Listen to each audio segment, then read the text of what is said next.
Welcome back, and thank you for tuning in to Midnight Affairs Tales. We appreciate every single one of you. We'd love to know what part of the world you are watching from right now. Let us know in the comments. Now, let's dive into today's story, Chapter 1. The Knock That Never Came. It was supposed to be an ordinary Sunday. Raylan Halpern stood by the window, sipping her coffee like any other military wife with a flag in the yard. Birds chirped. The sun rose. The quiet suburb of Fayetteville yawned awake. But something was off, not in the world outside, inside her. The kind of off you feel when you are living a lie and praying no one notices. Then came the call. "Mrs. Halpern, we regret to inform you." The voice on the phone trembled. She didn't. She fell to the floor, not because her heart broke, but because she knew the performance had to start now. She screamed. She cried. Neighbors gathered. She let them hold her. A Marine was declared missing, and the wife played her role beautifully. But the knock never came. No men in uniform. No folded flag. No final goodbye. Just a notification and silence. By nightfall, she was drinking whiskey with Chandler Voss on the back porch. His hand brushed hers. She did not pull away. "Do you think he is really gone?" he asked. "I think," she whispered, "we have to move forward." And just like that, Knox Halpern, elite Marine, decorated hero, husband, was erased from the picture. But 37 days later, in the scorching Syrian desert, a man with broken ribs, a stitched-up leg, and sand-coated skin whispered into a rescue chopper's headset, "Tell them I am not dead." What happens when a ghost comes home? What happens when the lie becomes the trap? Before we move ahead, I just want to say, your support truly means everything. We're building something special here, and our next big goal is reaching 10,000 incredible subscribers. If you're feeling the emotions in these stories, imagine what's still to come. Subscribe now, be part of this amazing journey, and let's keep growing together. Your one click can make a real difference. Let's continue the story. 7 months later, Raylan stood in her living room surrounded by balloons, presents, and cake. Her stomach was round, tight under a white dress. The sign above the fireplace read, "Welcome, baby Halpern." Chandler clinked glasses in the kitchen. Their friends laughed. Someone shouted, "He is going to be a football star." Raylan smiled, but her hand kept twitching. The baby was due in 2 months, which made no sense if the child was Knox's. But she told the story with confidence, that they had a miracle night before deployment. She had told it so many times, she almost believed it. Almost. What she did not know, not yet, was that Knox was alive, recovering in a medical wing in Germany. Scarred, but watching. He had not made contact. Not yet. He wanted to see what she would do with a little time and a little freedom. She had taken both and spent them recklessly. From his secure laptop, Knox watched photos posted by mutual friends. A baby shower. A ring on Chandler's finger. His father's watch, the one he had left behind, now on Chandler's wrist. "She really did it," he whispered. Knox closed the laptop slowly. A nurse walked in. "You ready to go home?" she asked. He looked up, calm, focused. "Not yet. I have work to do." It was raining when Knox came back. He did not knock. He walked in through the garage door. The code had not changed. Inside the house, laughter, music, the scent of baked goods, and Chandler's voice. "Come on, let me get the camera. You look amazing." Knox stepped into the living room. Every head turned. Raylan dropped the glass she was holding. Chandler froze, holding a cupcake midair. Knox stood there, soaked, bearded, leaner than before. No uniform, just a plain black shirt and cold, hard eyes. No one spoke. No one breathed. Finally, Knox said, "Is this the part where I say surprise?" Raylan's lip trembled. You are dead?" Knox tilted his head. "That is what you told them, right?" Chandler stepped forward. "Man, listen, do not speak." Knox's voice cut clean through the room. "Not now." He walked toward the mantel and picked up the ultrasound photo. Looked at it, then turned to face her. "How far along?" She opened her mouth. Nothing came out. "That is what I thought." Knox placed the photo down gently, like it weighed 1,000 pounds. Then he looked at Chandler. You owe me an explanation. Then he looked at her. You owe me the truth. Then he looked at the room. But all of you, you owe me your silence. No rage. No fists. Just the kind of quiet that only happens when the storm is still far away, but coming. Inside, Knox was burning. But on the outside, calm. Still. Watching. Let them relax. Let them believe they had won. Because now, the game had just begun. No one said a word. Knox stood like a ghost in his own living room, watching them all freeze in place, caught mid-lie, mid-laugh, mid-life. He saw every detail. The ring on Chandler's finger. The ultrasound frame beside the cake. The couch where he and Raylan had planned their future, now occupied by strangers.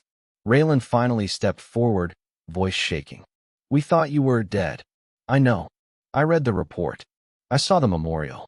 He looked her up and down. You mourned fast. Knox, Chandler started. He held up one hand. You should sit down. That leg of yours still gives out when you are nervous, does it not? Chandler sat. Knox took in the room again. The photos, the decorations, the child that did not belong to him growing in the belly of the woman who had promised him forever.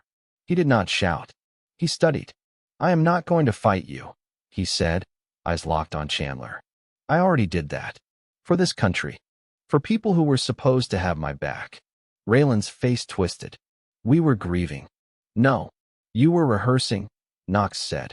Practicing lies. Planting them. Hoping no one would come back to dig them up.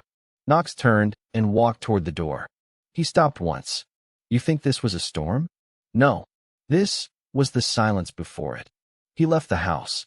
Behind him, Chandler exhaled. Raylan leaned against the wall, heart pounding. They thought they had survived the worst. They had not even seen it yet. Knox sat in a motel off base. One room, one bag, and 2 months of recovery hidden behind him.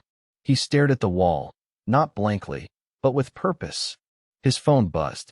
A message from Corporal Darnell, one of the few men he trusted. You good? Knox replied, getting there. Need to talk. In person. He opened his laptop. Began building a folder, one labeled, Halpern Operation. Inside, he started pulling everything he had. Photos, texts saved from his cloud, security logs, leave requests Chandler submitted during the time Raylan claimed to be alone.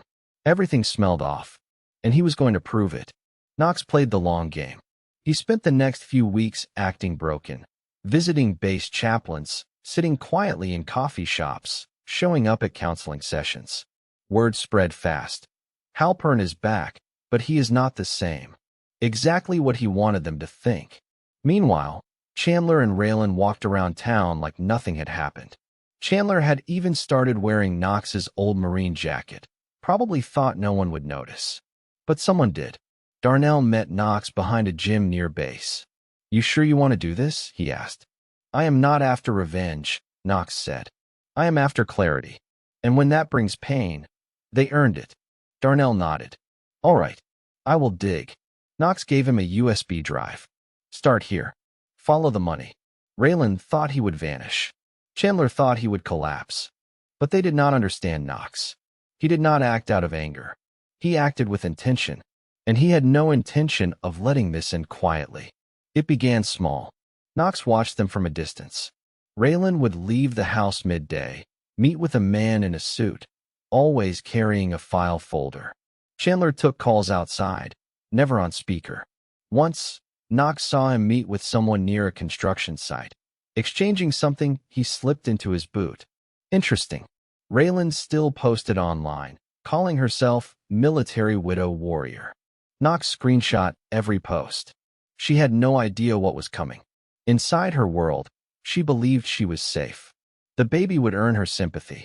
Chandler's fake grief kept the town quiet. Their story was airtight, except it wasn't. Because lies are like glass. They shine for a while, but crack under pressure. One night, Knox followed them to a dinner party hosted by a military contractor, a man named Carl Atwood. Knox knew that name. Atwood's team had lost gear overseas. Millions in equipment disappeared. Knox's last mission was tied to that same contractor. It clicked. The betrayal was not just personal. It was professional, strategic, planned. Maybe Chandler had never just wanted Raylan. Maybe he had needed Knox out of the way. Back at the motel, Knox called Darnell. That contractor, Atwood, run him. I want bank transfers, deployments, and anything connecting him to Chandler. You think it goes that deep? Darnell asked. I think, Knox said slowly. I was not just betrayed by my wife. He looked at the folder of printed reports, emails, and images spread across the bed. I think I was eliminated from a bigger plan. And now, I am going to bury every single one of them. The next morning, Knox stood on a hill just beyond the old training range. Fog clung low to the ground, the sky gray and heavy. He wore a black cap pulled low, watching from behind a broken fence line with binoculars. Across the field stood Chandler, laughing with a man in a contractor's vest, Carl Atwood. Chandler handed him a flash drive. Atwood nodded, slipped it into his pocket, and walked back to a black SUV. Knox snapped a photo through his lens. The handshake, the transfer, the way Chandler looked over his shoulder right after. Too careful, too aware. Knox muttered to himself, You are not just cheating. You are selling something. Later that evening, Knox sat with Darnell in an old diner just outside town. They took the corner booth, facing the door, habitually. Darnell pulled a folder from his jacket and placed it between the salt and pepper shakers. You were right, Darnell said. Atwood's firm got hit with a procurement audit last year. Missing drone parts. Ammo crates. The funny part?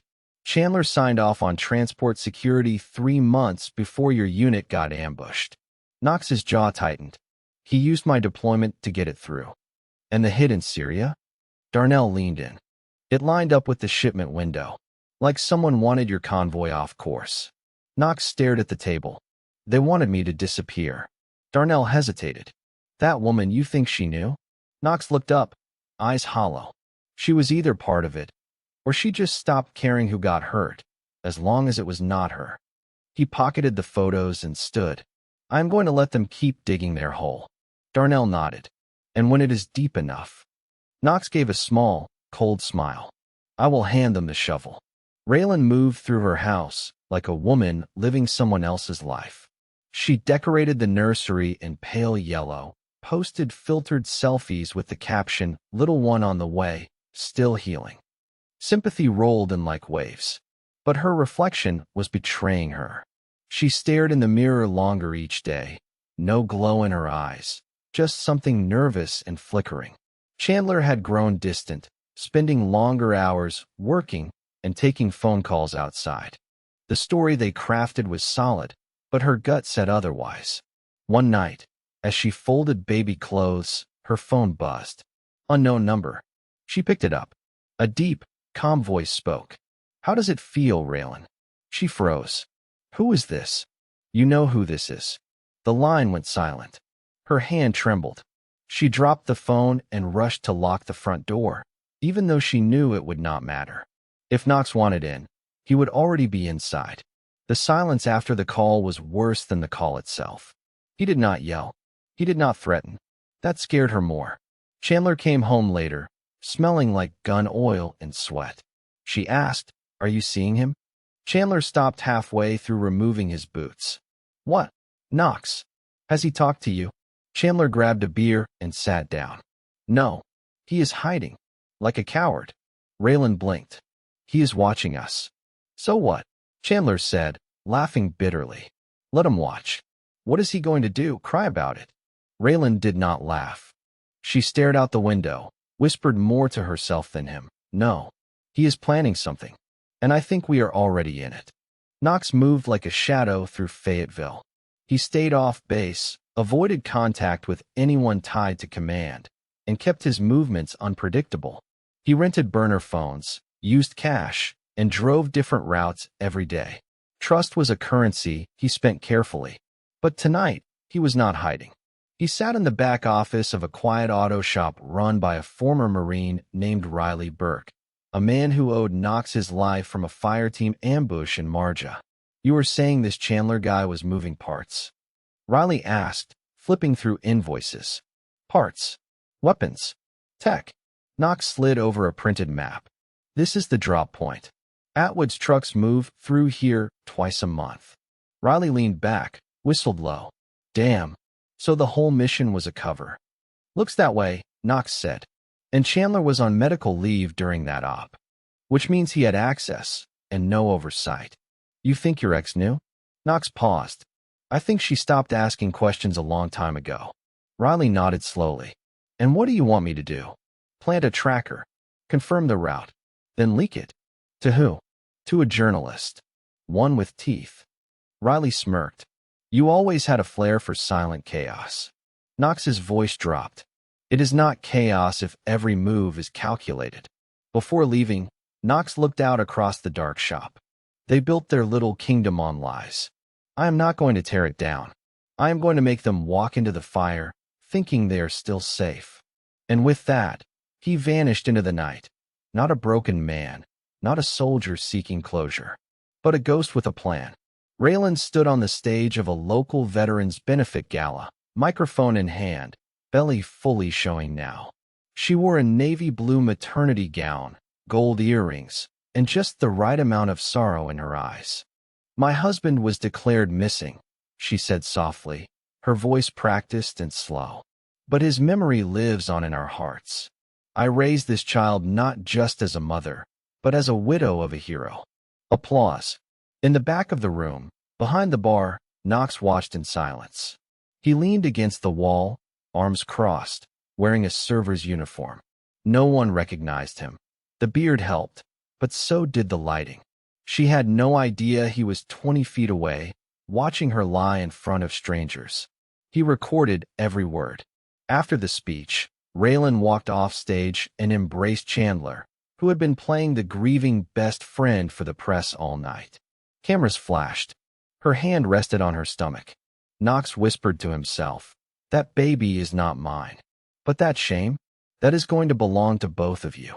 Outside, Knox met with a man sitting in a van, Rami Sandoval, a defense journalist who had written exposés on military fraud and backdoor deals. This is your source? Rami asked, looking at the files Knox handed him. Everything is real. Chandler. Atwood. The transfers. The false ops sign-offs. And your wife? Rami asked. She covered it up. Or she did not care enough to see the truth. Rami nodded slowly. All right. If this holds up, we are going to burn some powerful people. Knox stared out the window. Just make sure they burn slow. Late at night, Knox returned to the storage unit he had rented under a false name. Inside, he kept files, voice recordings, encrypted drives, and something more personal, the old wooden box his father had given him the night before his first deployment. Inside was a letter, yellowed, folded 100 times. You are going to get betrayed one day. All warriors do. The test is not what you do in rage. It is what you do in silence. He read it twice, then opened his laptop. Audio played. A recording from Raylan's baby shower, recorded by one of Knox's planted mics. Chandler's voice. He is not coming back. Even if he does, we will be too far gone for it to matter. Raylan's voice. What are they going to do? Resurrect him? They both laughed. Knox stared at the screen. He pulled up the court documents he had been quietly working on. Divorce papers, property separation, custody filings, and a demand for investigation into Chandler's conduct. Not one outburst. Not one threat. Every move he made was legal, silent, and lethal. Across town, Chandler was meeting with Atwood again. Everything still smooth. Atwood asked. As glass, Chandler said, sipping his drink. Raylan keeps playing the victim. Nobody suspects a thing. Good, Atwood replied. Because when this last shipment clears, we are out. And rich. But what Chandler did not know, the shipment he just confirmed was being tracked in real time by a hacked GPS chip Knox had planted himself. The final piece was almost in place. 3 days later, Knox met Lorna. She was not part of the plan, but then again, life never asks for permission.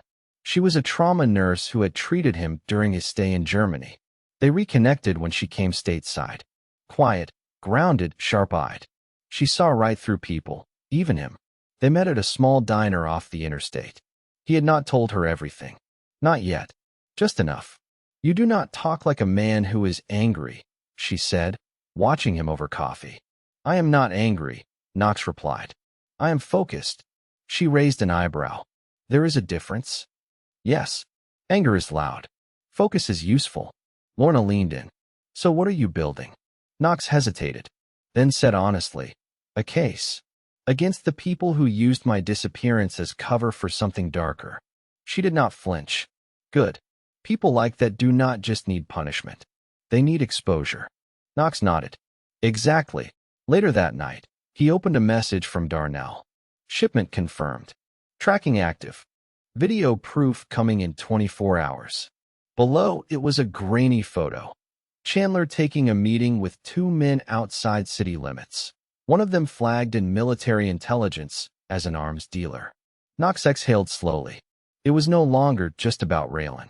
Or betrayal. This was about something bigger. A system of corruption that used marriage, deployment, and even death as currency. Knox whispered into the dark. They think they are winning. They think I am watching. He opened a new document on his laptop. Titled it, Final Strike. The day Knox officially filed the divorce papers, he did not feel relief.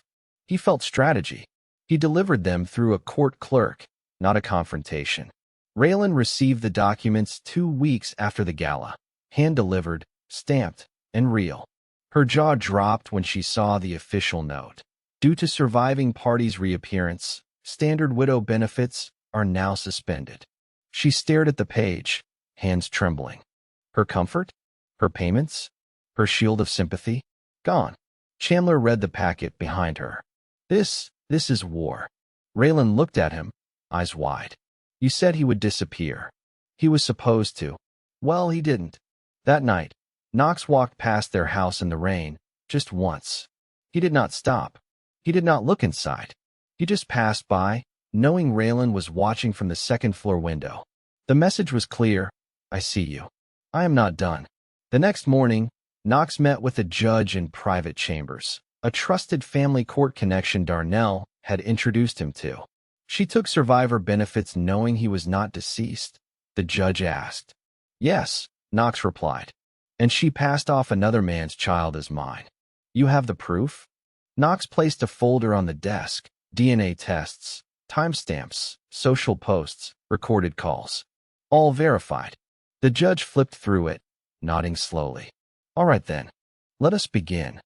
Meanwhile, Raylan posted a photo of her bump with the caption, doing this for both of us, even without you here.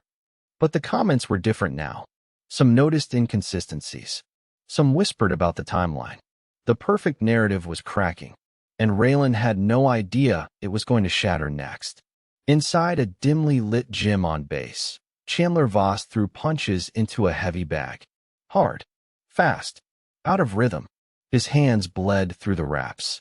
Behind him, someone clapped. He turned fast, fists raised. Knox stood in the shadows. Still fighting ghosts. Knox asked. Chandler wiped sweat from his eyes. What do you want? Closure.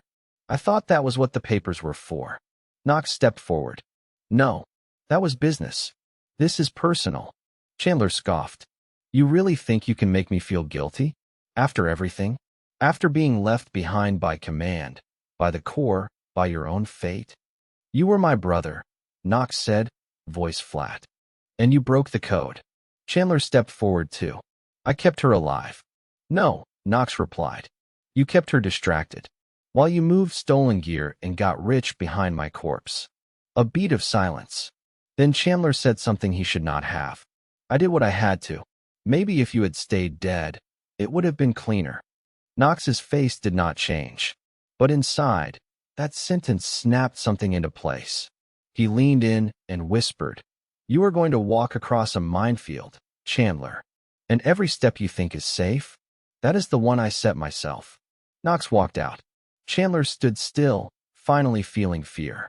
Because it was no longer a question of if he would fall. It was when Rami Sandoval sat in his newsroom, headphones on, eyes scanning through transcripts. He paused one clip, Chandler's voice at a contractor mixer. After the last op, we had the clearance codes, and no one was left to question it. That alone was damning. Rami looked over the timeline again. Chandler's leave status. Raylan's sudden luxury purchases. The payment trails leading from Atwood's dummy companies to a private bank in Georgia. He called Knox. This story? It is deeper than I thought. I know. You are handing me a bomb. Drop it when it does the most damage. Are you ready for what happens when this hits? I have already died once, Knox said. Everything since then is a bonus. Meanwhile, Raylan sat across from a military investigator, trying to explain why her statements about Knox's disappearance contradicted the mission logs. I was grieving, she said. I do not remember every detail. The investigator stared at her. You claim to be unaware of his location, but he sent you a video before that mission. Did you watch it? Her lips parted. I deleted it. Wrong answer. That evening, Rami published the teaser headline. Leaked. Defense contractor tied to Marine's disappearance. Insider speaks. The article did not name names. But the comments section lit up. Speculation. Whispers. The first crack in the wall of silence. Knox read it from his car. He did not smile. He did not gloat. He just whispered, Step 1 complete. Knox sat across from Major Cynthia Bell, a quiet force within the military's internal investigation unit. They met in an off-record setting, a borrowed office, no official files, just silence and trust. Why bring this to me now? She asked, watching him closely. Because the people I trusted almost got me killed, Knox said. And because I need someone who is not afraid to step on rank. He placed a USB drive on her desk. Everything you need to open an inquiry, field logs, audio, troop movement inconsistencies, and bank ties to Chandler's name through Atwood's shell accounts. Major Bell picked it up, expression unreadable. And the woman? She used me as a cover story, Knox said, voice steady. She cashed death benefits. She posed as a widow. She sold the lie. Bell looked up sharply. That is a felony. I know. She paused, then asked, Are you doing this for justice or revenge? Knox stared her dead in the eye. Yes. She nodded once. I will dig. As she left, Knox walked out through the back exit and spotted a familiar car parked near the corner. Not government. Not random. Raylan's. She was watching him now. He walked right past it, slow, fearless. From the driver's seat, Raylan gripped the wheel, jaw clenched. Inside, she was unraveling. The cracks were widening, and she had no clue how deep the floor was about to fall beneath her. Chandler met Carl Atwood in a private hangar outside Fayetteville. No cameras, no uniforms, just a single table, 2 chairs, and tension thick enough to cut. We have heat, Chandler said. Knox is moving like a ghost. Quiet, but always there. Atwood chewed a toothpick and nodded. Then kill the noise. He has lawyers. Media contacts. He is not swinging fists, Carl. He is pulling strings. Atwood leaned in. Then maybe we cut them. Chandler flinched. What does that mean? It means Knox is one man. You are a soldier. You know how to end a threat. Chandler stood up. That is not what I signed up for. No, Atwood said, standing slowly. But it is what you bought into. He threw a photo onto the table, grainy surveillance. Knox speaking with Major Bell outside a courthouse. He is making moves. If you do not stop him, we both go down. Chandler stared at the photo. What about Raylan? She made her choice. Either she burns with us, or she walks with him. Chandler clenched his fists. He will not let her. Atwood leaned closer. Then make her untouchable. That night, Chandler sat in his truck outside the house, staring at Raylan through the window as she paced in panic, talking on the phone. Probably trying to call Knox. Probably too late. Because now Chandler was cornered, and cornered men are dangerous. Knox knew the storm was moving faster. So he picked up the pace. He staged a leak, an anonymous email to a journalist exposing a partial file of mission inconsistencies. Not the whole truth. Just enough to make Atwood nervous.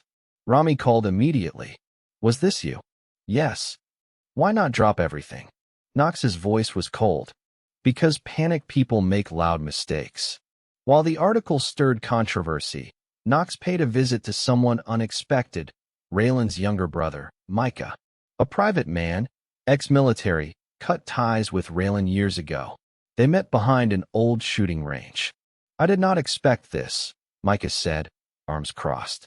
"She is in deep," Knox said. "Maybe not by plan, but definitely by choice." "And you want me to help?" "No. I want you to witness what happens when loyalty dies." Micah was silent for a long time. Then he asked, "Is she in danger?" "Yes," Knox said. "Not from me. From the people she thought would protect her." Micah nodded slowly. "All right. I am in."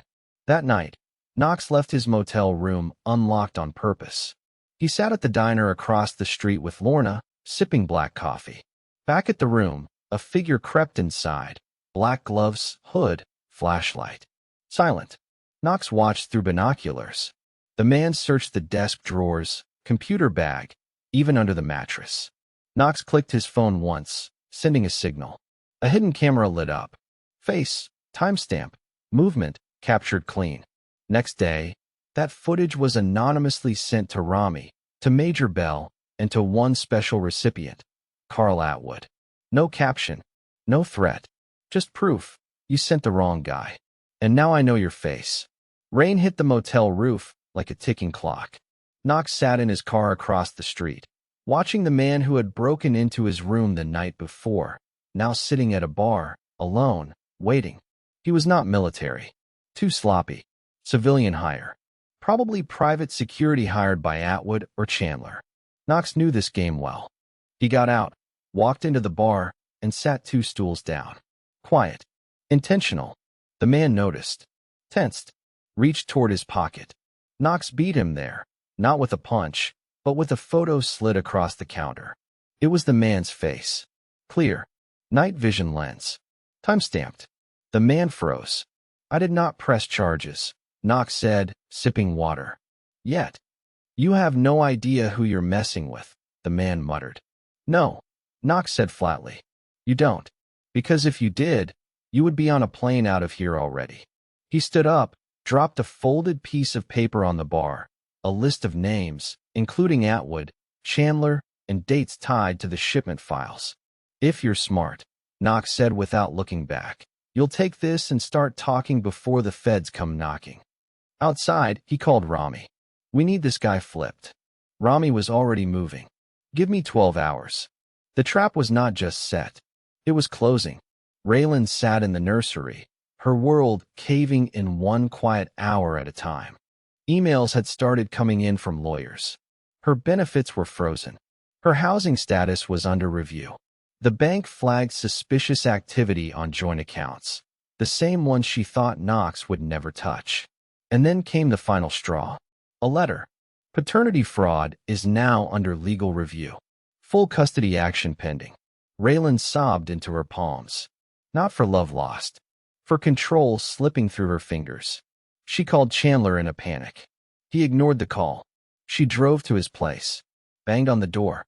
When he opened, his expression said everything. Cold, annoyed, exhausted. "Why are you here?" he asked. "They're freezing everything. He's trying to take the baby. I am losing everything." Chandler looked her up and down. "I told you this would happen if you didn't shut up and lay low." Raylan stepped back. "You're blaming me? You opened the door. You kept posting. You kept talking like you were the widow of the year. He was never dead, Raylan." Tears rolled down her face. "I was scared." "No," Chandler said, grabbing his keys. "You were greedy. And now you're scared. Big difference." She stood on the porch as he drove off, stomach twisting. She thought the baby was her last defense. But she realized something chilling. The baby was never the secret. It was what they had done behind the scenes that Knox was after, and she had helped bury it. Atwood sat in a glass conference room, shouting into his phone. "You said he was unstable." "He is," Chandler answered. "But not messy. He is precise. I underestimated him." Atwood slammed a folder onto the table. "He flipped our guy? Surveillance logs are compromised. My shipments are flagged now. So what do we do?" "Damage control." Across town, Knox was already 10 steps ahead. He stood beside Major Bell and Rami, outside a federal building. They were not bluffing anymore. They were ready. This file alone could sink 3 contracts, Bell said, holding a sealed evidence box. And if we leak the private donations connected to Atwood's company, then it all burns, Knox finished. Rami added, I will prep the release. Exclusive. Time to hit while Atwood is speaking at that defense fundraiser next week. Bell looked at Knox. You want to be there? He nodded once. Front row. That night, Knox walked through the dark streets of downtown, his mind silent but sharp. He had played their game in reverse, and now, every piece was loaded. The next move would not just expose Raylan and Chandler. It would pull the curtain on every single person who stood behind them. The war was no longer about a marriage. It was about truth. And Knox Halpern was no longer the man they left behind. He was the one coming back to finish what they started. At Fort Morgan, an internal meeting was held quietly, behind soundproof walls. No announcements. No reports. Just a simple directive. Chandler Voss is to be reassigned.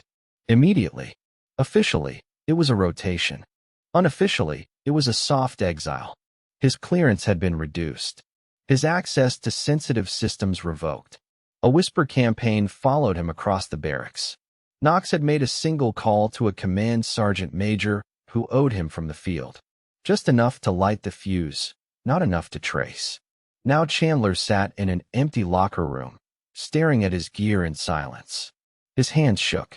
Raylan showed up minutes later, shoving open the door. What did you do?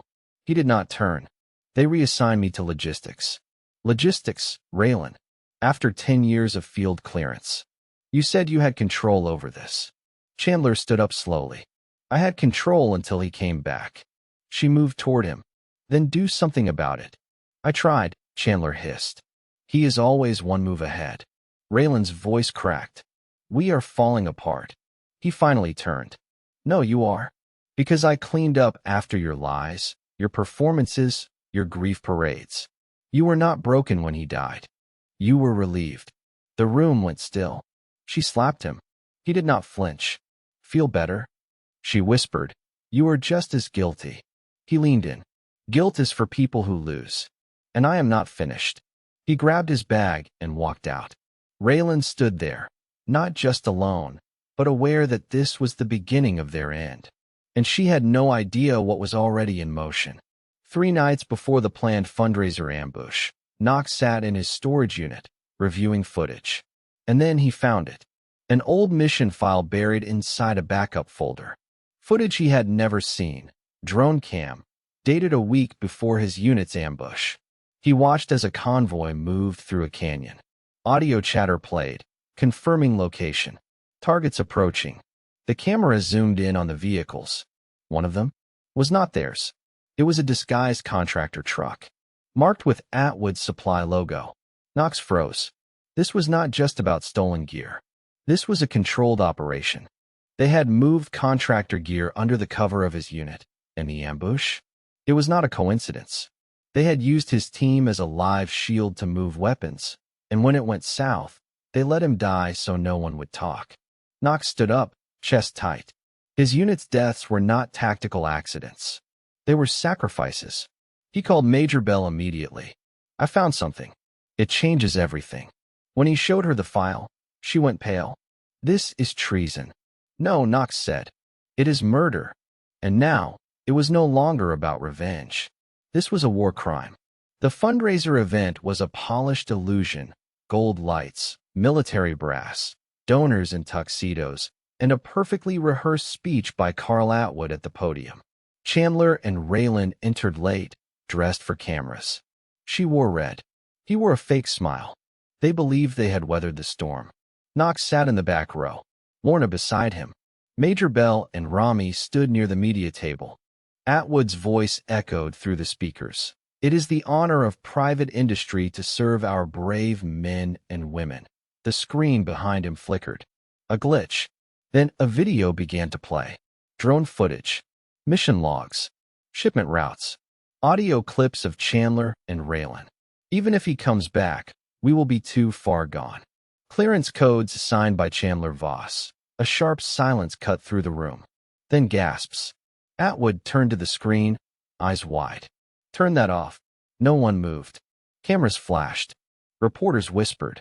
A general stood from the table. Chandler took a step back. Raylan clutched her chest. Knox stood. Calm. Focused. This is what the truth looks like, he said loudly. No more lies. No more silence. Security began moving toward the stage. But not toward Knox. They walked straight toward Chandler. Toward Atwood. Raylan collapsed into her chair, face pale. Her performance was over.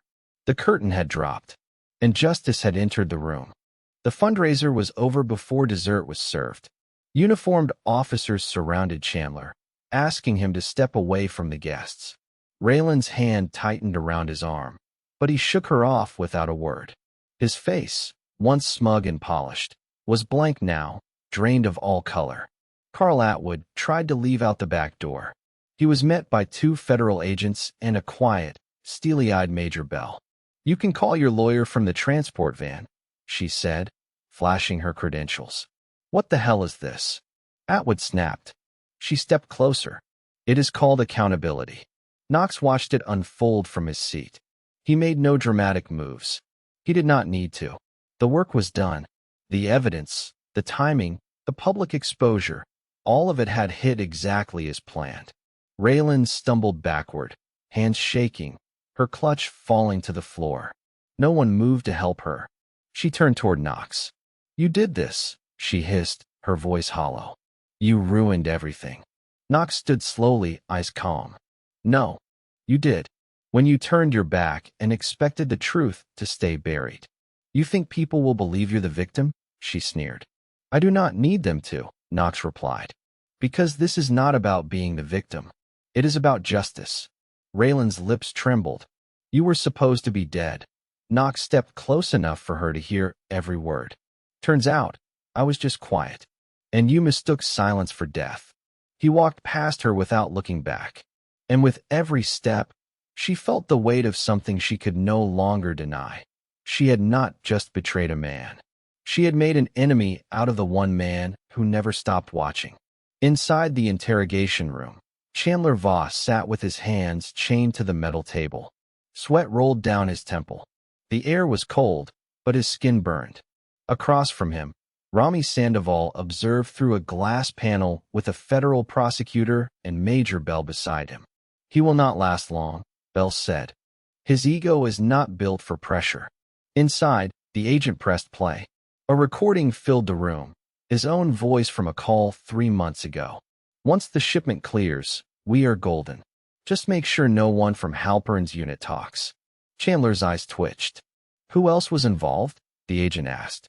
Chandler said nothing. Another tape played, Raylan's voice.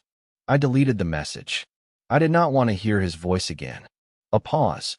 Then Chandler laughed. Bitter. Hollow. She always hated silence. The agent leaned in. "Do not protect her.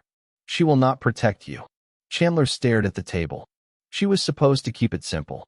Cry, collect the money, vanish. But she could not shut up. "And now I am in chains while she gets sympathy." "Help us," the agent said, "or you will be wearing orange for the next 30 years. Chandler's breathing grew heavier. He looked at the camera. "I want immunity, and I will give you everything." Rami watched from behind the glass, scribbling fast. "He is breaking." Bell nodded. "And he is going to drag everyone down with him." Outside, Knox leaned on the wall, silent, listening. He had waited months for this moment. And now it was finally happening. Not in rage, not in violence, but with the one thing betrayal fears most: proof. The next morning, Raylan sat alone in the guest room of her aunt's trailer. The room smelled like old carpet and air freshener. Nothing like the home she once decorated with champagne glasses and rose gold baby announcements. Her phone buzzed. Unknown number. Check the news. She tapped the screen. A headline filled it instantly. Ex-Marine confesses to orchestrated cover-up. Chandler Voss offers full statement in weapons smuggling scandal. Beneath it, his mugshot. Hollow eyes. Pale skin. Raylan stared at it for a long time, unable to move. Then, her name appeared in the article. Not just mentioned, highlighted. Former spouse Raylan Halpern is currently under investigation for accessory to fraud and filing false beneficiary claims. She dropped the phone. Later that day, her door knocked. She opened it slowly and froze. Knox stood there, not in uniform, not angry, just present. "I came for the truth," he said. "And I got it." Raylan's voice cracked. "So what now? You are going to be questioned. Charged, most likely." She looked down. "I thought he loved me." Knox's voice was quiet. "He loved using you. And you let him." She looked up with tears in her eyes. "Do you hate me?" Knox looked at her for a long moment, then said, "No, but I do not forgive you either." He turned to leave. Behind him, Raylan fell to her knees. No cameras, no audience, no story to spin, just the final echo of a woman who had gambled everything and lost. Morning news anchors were nearly shouting over one another. "We have now confirmed that former Marine Chandler Voss is in federal custody after confessing to multiple counts of corruption, fraud, and conspiracy. His accomplice, Carl Atwood, was taken into custody following a dramatic exposure at a military fundraiser. And now sources tell us Raylan Halpern, the Marine's wife who believed him to be dead, is under criminal investigation for knowingly cashing in on false survivor benefits." Every screen played Knox's story, except it was not his story anymore. It was the system's collapse. Knox stood outside the courthouse in jeans and a plain gray jacket, his expression unreadable. Reporters shouted at him, trying to bait a quote. "Sergeant Halpern, do you feel vindicated? Do you have a message for your wife?" Knox just walked past them all. No emotion, no soundbite, just motion. Inside, Major Bell handed him an envelope. "This is official. You are cleared of all internal scrutiny. Your name is clean." Knox opened the envelope. His old badge number, his deployment certificate, restored. He did not smile. He just asked, "Is it over?" Bell paused. "For them? Yes. For you? That depends." Knox looked out the window. "No," he said. "Not yet. Because some wounds do not heal with headlines. Some ghosts do not leave with convictions." 2 days later, Knox walked into the county holding center under special clearance. No press, no escort, just a silent hallway, the sound of boots against concrete. He stopped at cell 14. Chandler sat on the bench inside, wearing a tan jumpsuit, his knuckles bruised and scabbed. He looked up, smiled faintly, came to gloat. Knox stood still, came to look you in the eye. "One last time." Chandler leaned forward. "You got your revenge. Congratulations. Hero's circle is complete." Knox shook his head. "That is the thing you never understood. This was never about revenge." "Oh, really?" "It was about accountability." Knox stepped closer to the bars. "You did not just sleep with my wife. You betrayed your unit. You got good men killed. You sold off parts of our mission to make a profit, then left my name on the tombstone. That is not personal. That is war." Chandler's face twitched. "You think they will let me rot here?" "I know they will," Knox replied. "Because I made sure of it." Chandler looked away. "You really are dead inside," he muttered. "No," Knox said. "I am just done with people like you." He turned to leave. Chandler called after him. "You are going to die alone, Halpern." Knox stopped, then said, without turning, "Better alone than rotten." And he walked out for good. Rain tapped gently on the roof of Lorna's house. A small 2-story home tucked behind tall pine trees, quiet and simple. Knox stood in her kitchen, washing his hands, staring down at his reflection in the sink. Lorna walked in, holding 2 mugs of tea. "You have not slept much," she said. "I slept too long," Knox replied. She set the mugs down. "What now?" Knox turned to her. "Now I stop running from the version of myself I buried." He walked over to a small duffel bag and pulled out the old, sand-stained photo of his unit. Every man in the picture was gone except him. He looked at it for a long time, then said, "I want to start something. A nonprofit. For families of the ones we lost. No fluff. Real help. Real honor." Lorna smiled softly. "That sounds like the man they tried to kill." "I think he is still here," Knox said.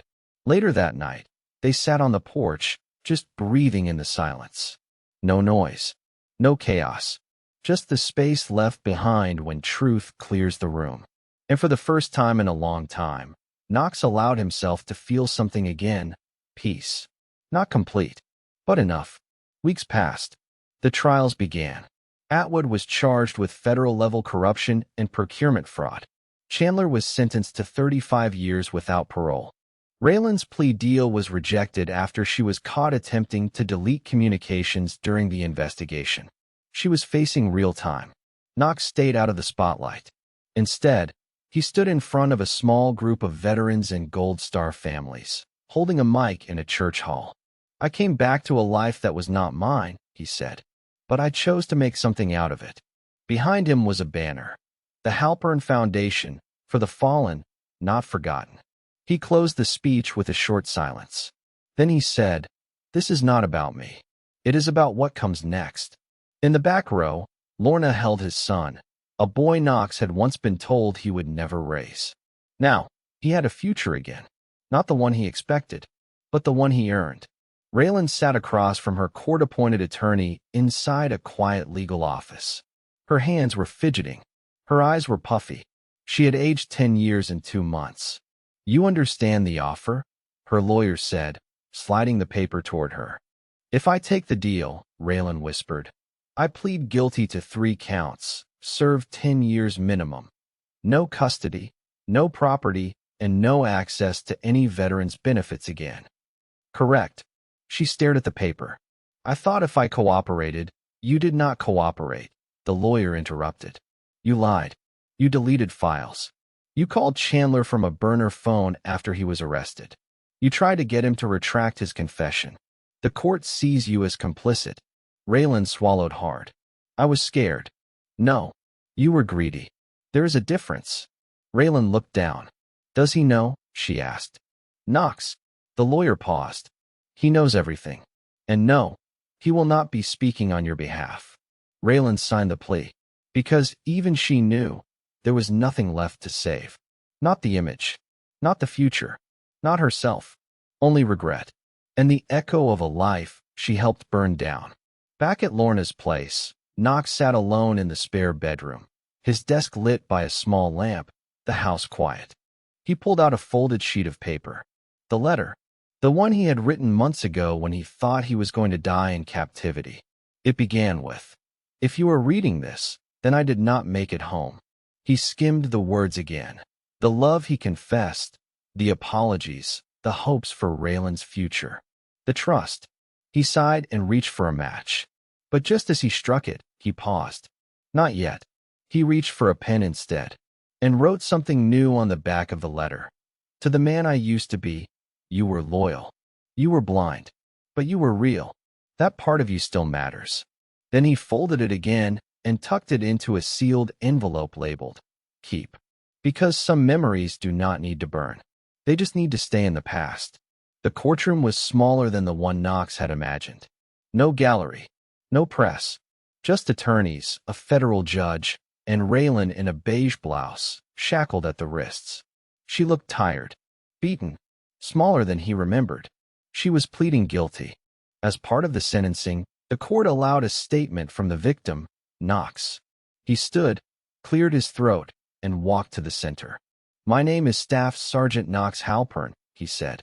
"I was declared missing. But the truth is, I was erased." He looked at her. "I came home to find my identity used as a prop, my wife in bed with my best friend, and my name on paperwork designed to profit off my death. That is not betrayal. That is theft. Of life. Of honor." Raylan looked down. "I am not here to ask for punishment," Knox continued, "because life is already giving you that. I am here to reclaim what was mine, dignity." The judge nodded. Raylan was sentenced to 12 years in federal prison. She did not cry. She just sat there, staring at the floor, while Knox walked out. And this time, he did not look back. Knox stood in front of the bathroom mirror, the steam from the shower curling around his face. His beard was trimmed now. His eyes were clearer. But the scar on his left shoulder, a reminder of the shrapnel that nearly killed him, still glowed under the skin. He touched it, tracing the edge. Lorna walked in behind him, wrapping her arms around his waist. You okay? He nodded slowly. Getting there. He looked at their reflection, two people who had survived their own wars. She leaned her chin against his back. You do not have to carry everything forever, you know. Knox exhaled. I am trying to learn that. Later that morning, he went out to the backyard, sat under the old oak tree, and opened a journal. He wrote, They took everything I was, but they did not break me. I came back different, not smaller, just rebuilt. He closed the book and looked up at the sky. Not searching, just present, for the first time in years. It was a Saturday morning when Knox walked into the playroom where his son, 3 years old now, was stacking blocks. The boy looked up, smiled, and ran straight into his arms. Daddy! Knox scooped him up, spinning him once before holding him close. That word still hit hard, Daddy. Not staff sergeant. Not survivor. Just a father. Lorna stood in the doorway, smiling. He has not stopped asking when you were coming to see his fort, she said. I would not miss it, Knox replied. They spent the morning building Lego towers and drawing superheroes. At one point, the boy said, Mommy is gone, right? Knox paused, looked him in the eyes.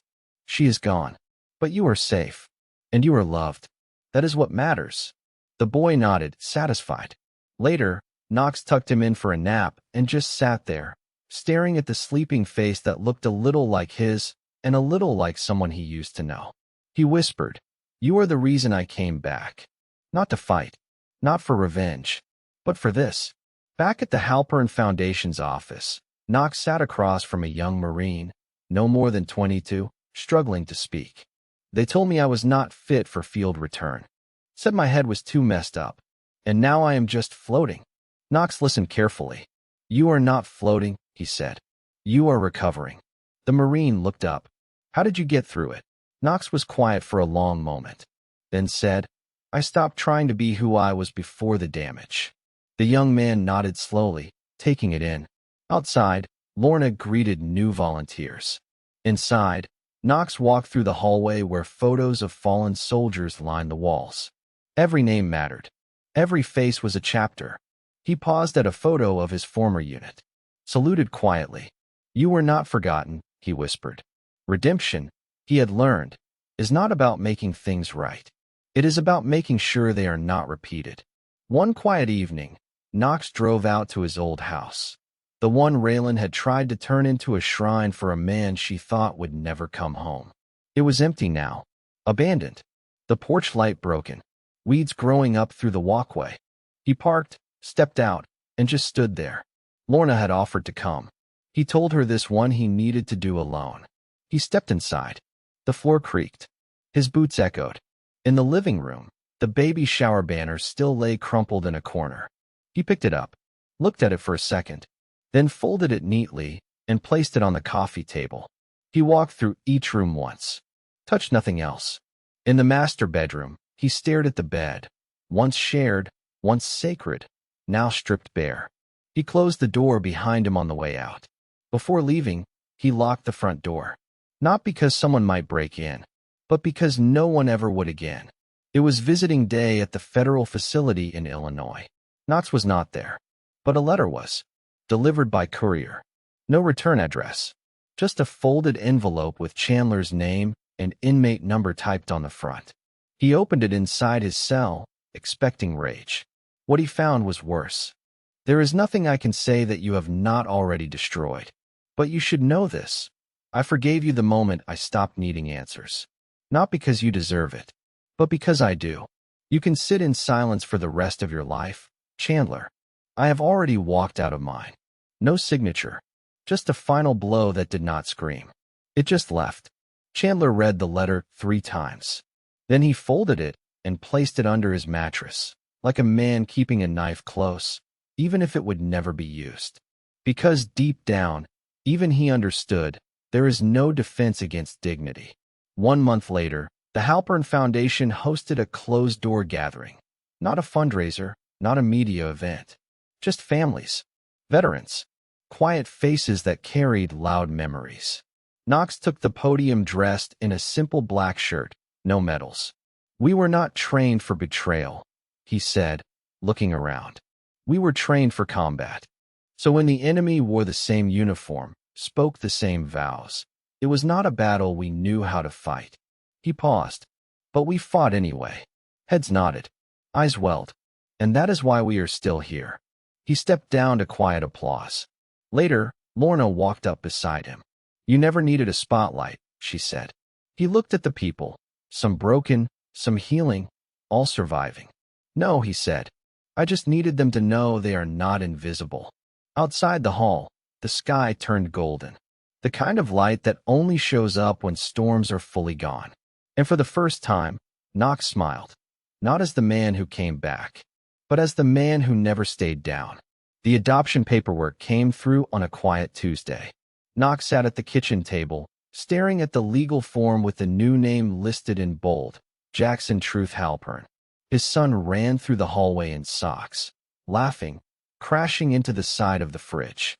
Knox caught him before he hit the ground, pulled him close, and just held him there. You got my name now, he said, brushing the boy's hair back. And you earned every letter of it. Jackson giggled. Can I have a snack? Knox grinned. You can have two.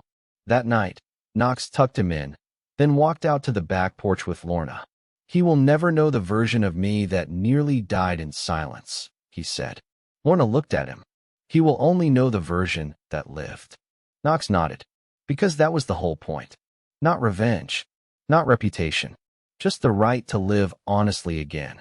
And to pass that honesty on to someone who would carry it forward. Knox stood at the edge of the cliff, the ocean roaring below. The wind pulled at his hair, but the view was everything he needed. In the distance, the sun began to set, painting the sky in layers of orange and purple. This place, his place, was the one spot that gave him true peace. Lorna approached, standing next to him quietly. She had become his anchor, his compass, in the storm that never stopped raging until it finally calmed. You still think about her? Lorna asked softly. Raylan, the one who destroyed so much of him. The one who betrayed not just him, but a future they had built together. Knox turned to face her. I think about what could have been, but not about her anymore. Just what I lost. Lorna smiled and took his hand. And what you've gained. Knox nodded. What I've gained. Together, they walked back toward the car. The sky darkened, but the weight on his chest had lifted. As they drove back to the house, Knox pulled out the letter from Chandler, the one that had never been delivered until after the confession. He folded it carefully and placed it in the glove compartment, a final reminder of the man he used to call a friend. But Knox wasn't going to carry it anymore. He wasn't carrying anything from the past. Not anymore. The old house was still there, though now it felt different. It wasn't a house of lies anymore. It wasn't a reminder of a broken family. It wasn't a tombstone. It was just a house. Knox stood in the doorway, looking out at the small yard where he and Raylan had once dreamed of raising a family. Now, that dream had evolved, no longer about the past. It was about what comes next. Lorna stepped up beside him. You're going to make a difference, aren't you? Knox nodded. It's the only thing that matters now. They stepped inside together. The house was no longer something to be haunted by. It had become the beginning of something new. The foundation was now his. The names of the fallen were still on the wall in the living room, and Knox made a quiet promise to them. Their stories would live on through action, through truth. He didn't know what the future held, but what mattered was that he wasn't living for revenge anymore. He was living for the truth. That night, after everything was quiet, Knox sat down to write. To those who have fallen, I will carry you with me, not as ghosts, but as guides. You taught me to fight, but most importantly, you taught me to rise when there was no reason to. And that is what I will do for the ones who still need it. 2 years later, the Halpern Foundation had grown, bigger than anyone had imagined. There were partnerships with other veterans organizations, scholarships for military families, and a system that not only honored the fallen but helped the living rebuild. The truth was out there now, and the work was never done. Knox sat in a meeting, discussing a new outreach program when he received a text from Lorna. Jackson just said, "I love you, Daddy," for the first time. A smile spread across his face. He'd rebuilt something more than a foundation. He'd rebuilt himself. As he walked outside to take a call, a voice stopped him. "Mr. Halpern?" A young man in a suit approached. "I'm with a small nonprofit, but we believe in what you're doing. Could we discuss potential collaboration?" Knox smiled, shaking the man's hand. "Let's talk." It wasn't just about vengeance anymore. It was about creating something worth fighting for. The end of this chapter, but the beginning of so much more. Knox's story was a rebirth, from pain to purpose, from betrayal to triumph. Every piece that once shattered him now fit together into a new life. One he could control, one that would continue to inspire. And for you, the reader, this is not the end, not just of his journey, but the beginning of countless other stories, just as full of twists, revenge, and redemption. If you've enjoyed this emotional roller coaster, I'd love to hear from you. Leave a comment below and tell me what you think of Knox's journey. Who do you think will rise next? What do you want to see in the next thrilling chapter? Make sure to like and subscribe for more. There's always a new story, a new thriller, a new epic revenge coming your way. See you in the next one. Don't miss it.